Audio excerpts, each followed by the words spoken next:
সুন্দর চেহারা একদিন বয়সের ছোঁয়ায় বদলে যায়। সময়ের সাথে সৌন্দর্যের উজ্জ্বলতা কমে যৌবন ফুরিয়ে যায়, আর আয়নায় প্রতিচ্ছবি ও আগের মতন থাকে না। কিন্তু একটি সুন্দর মন কখনো পুরনো হয় না। যে মানুষ অন্যের কষ্ট বুঝতে পারে, সম্মান দিতে জানে, ক্ষমা করতে পারে, বিনয়ী হতে পারে, তার সৌন্দর্য কখনো কম হয় না।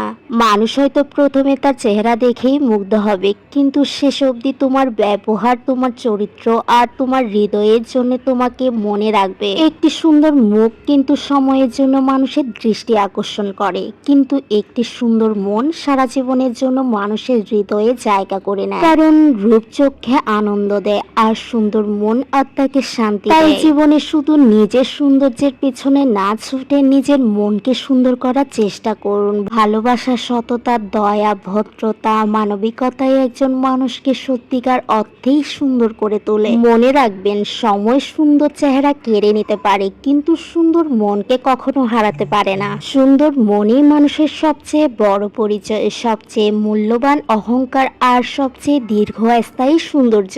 এই পৃথিবীতে সব সম্পর্ক রক্তের হয় না। কিছু মানুষ কোনো স্বার্থ ছাড়াই পাশে দাঁড়ায়, শুধু মানবিকতার টানে। প্রতিদিন দোকান খুলতে আসে, আর একজন আঙ্কেল কোনো কিছু না চেয়ে আমাকে সাহায্য করেন। তিনি হয়তো জানেনও না তার এই ছোট সাহায্য আমার দিনের শুরুটা কতটা সহজ করে দেয়। আজকালকার মানুষ যেখানে বিনিময় ছাড়া কিছু করতে চায় না, সেখানে এমন নিঃস্বার্থ মানুষগুলো সত্যিই অনেক মূল্যবান। তাদের ছোট ছোট কাজেই প্রমাণ করে মানবিকতা এখনো পৃথিবী থেকে হারিয়ে যায়নি। আল্লাহ এমন ভালো মানুষদের সুস্থ রাখুক, ভালো রাখুক, এবং তাদের এই সুন্দর মনকে আরো বরকতময় করে দিই। তারপর আমি দোকানের বাকি কাজগুলো একে একে গুছিয়ে নিই। শোরুম পরিষ্কার করা, পণ্যগুলো ঠিকভাবে সাজানো, দিনের প্রস্তুতি সম্পূর্ণ করি। প্রতিটি কাজের মধ্যে যেন দায়িত্বের একটা আলাদা অনুভূতি থাকে।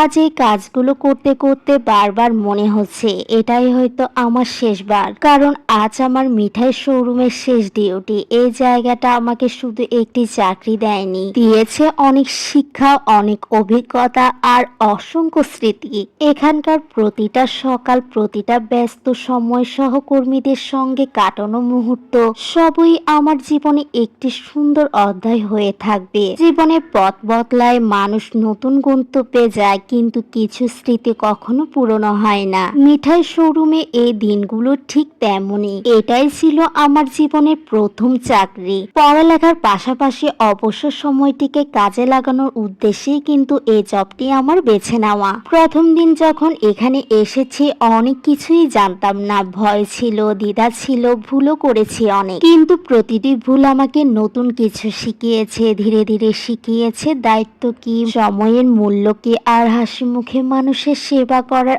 আনন্দ কেমন। প্রতিদিন সকালে দোকান খুলে নতুন একটি দিনের শুরু হতো। পরিষ্কার পরিচ্ছন্ন, পণ্য গোছানো, সাজানো, আর কাস্টমার সামলানো। প্রতিটি কাজে এখন আমার জীবনে এক একটা স্মৃতি। কখন যে এই কাজগুলো আমার অভ্যাস আর ভালোবাসার অংশ হয়ে গেল বুঝতেই পারিনি। এই মিঠাই শুধু আমাকে বেতন দেয়নি, দিয়েছে আত্মবিশ্বাস, ধৈর্য ও মানুষের সঙ্গে সুন্দরভাবে কথা বলতে শেখার অভিজ্ঞতা, আর জীবনের অনেক অমূল্যবান শিক্ষা।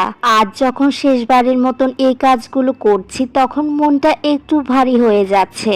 কারণ বিদায়টা শুধু একটি চাকরির ক্ষেত্রে নয়, আমার জীবনের প্রথম কর্মস্থল থেকে। হয়তো আমি এখান থেকে চলে যাব, কিন্তু মিঠাইয়ের এই প্রতিটি সকাল, প্রতিটি ব্যস্তময় সময়, প্রতিটি সহকর্মী, আর প্রতিটি শিক্ষা আমার জীবনের অংশ হয়ে থাকবে।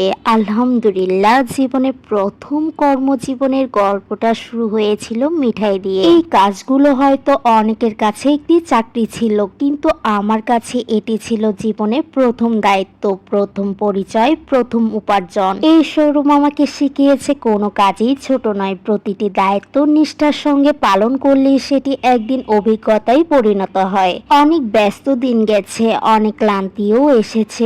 কখনো চাপ ছিল, কখনো ভুল হয়েছে, কখনো প্রশংসাও পেয়েছি। করেছি, কিন্তু প্রতিটি দিন শেষে নতুন কিছু শিখেছি, বাসায় ফিরেছি। হয়তো আগামীকাল আমি অন্য কোথাও নতুনভাবে শুরু করব, কিন্তু আমার জীবনে প্রথম চাকরি, প্রথম কর্মস্থল আর প্রথম উপার্জনের অনুভূতি, মিঠাইয়ের সঙ্গে জড়িয়ে থাকা এই স্মৃতিগুলো কখনো ভুলতে পারবো না। আলহামদুলিল্লাহ, এই কর্মজীবনের শুরুটা সুন্দর ছিল। যারা আমাকে কাজ শিখিয়েছেন, পাশে ছিলেন, উৎসাহ দিয়েছেন, সবার প্রতি আমি আন্তরিকভাবে কৃতজ্ঞ। মিঠাইতে কাটানো এই ছোট ছোট গল্পগুলো একদিন আমার জীবনের সব থেকে সুন্দর স্মৃতিগুলোর একটি হয়ে থাকবে। হয়তো অনেক বছর পর এই দিনগুলোর কথা মনে পড়বে, তখন বুঝতে পারবো বড় হওয়ার গল্পটা আসলে এমন ছোট ছোট মুহূর্ত দিয়েই লেখা হয়েছিল। বিদায় আমার প্রথম কর্মজীবন, বিদায় আমার প্রথম দায়িত্ব, বিদায় মিঠাই।